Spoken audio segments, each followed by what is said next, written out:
రాసిన పత్రిక 14వ అధ్యాయం 23వ వచనం చదువుకుందాం. రోమాపత్రిక 14వ అధ్యాయం 23వ వచనం.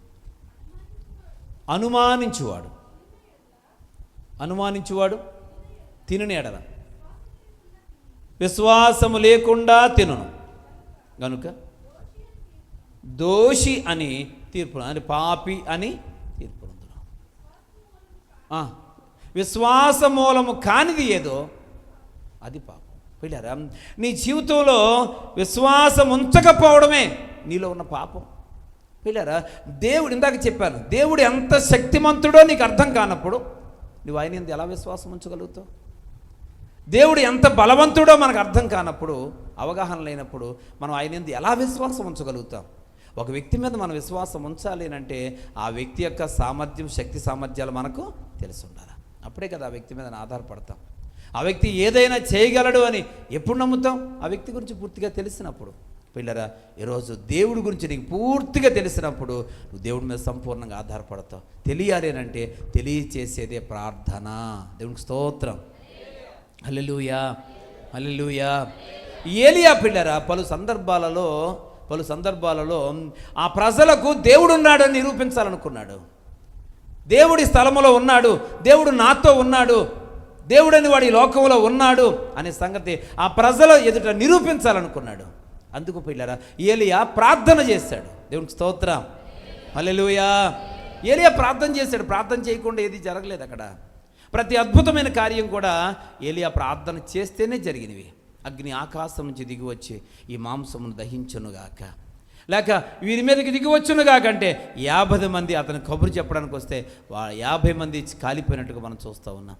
ప్రియ దేవుని బిడ్డలారా, అంటే అక్కడ ఏలియా దేవుని యొక్క శక్తిని పిల్లలు లోకానికి దించి చూపించాడు. పిల్లలు ప్రజలందరూ కూడా ఆయన గొప్పతనాన్ని నమ్మగలిగారు. దేవునికి స్తోత్రం. హల్లెలూయా. కనుక ఈరోజు దేవుని యొక్క గొప్పతనాన్ని తెలుసుంటే ఆ పని చేయగలుగుతాం. దేవుని గొప్పతనం మనకు తెలియనప్పుడు మనం ఎలాగో ఆయన యందు విశ్వాసం ఉంచగలుగుతాం? విశ్వాసము కానిది ఏదో పాపం. విశ్వాసం కానిది ఏదో అదే పాపం.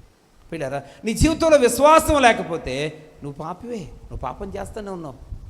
దేవుడి యొక్క స్థాయిని నువ్వు తగ్గించేస్తూ ఉన్నావు. దేవుడి యొక్క ఉన్నతత్వాన్ని పిల్లలు నువ్వు చెప్పలేకపోతా ఉన్నావు, మాట్లాడలేకపోతా ఉన్నావు. కనుక ఇది మన దృష్టిలో పాపం, దేవుడి దృష్టిలో పాపమే.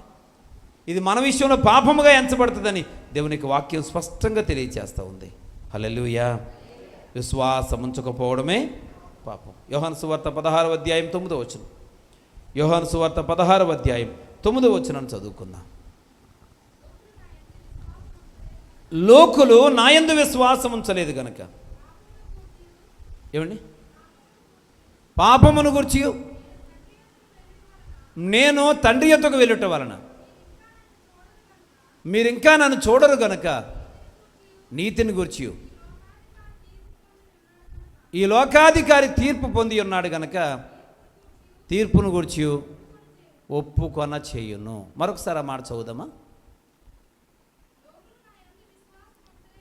లోకులు నా యందు విశ్వాసం ఉంచలేదు గనుక పాపమును గురించి వెళ్ళుట వలన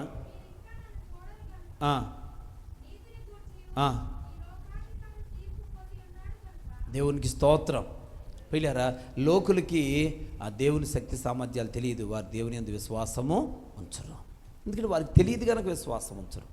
ఈరోజు వారు ఒకరోజు తీర్పు పొందడానికి సిద్ధంగా ఉన్నారు. ఈరోజు నీవు విశ్వాసివి, దేవుని బిడ్డవి. కనుక మనందరం కూడా ఏం కలిగి ఉండాలా?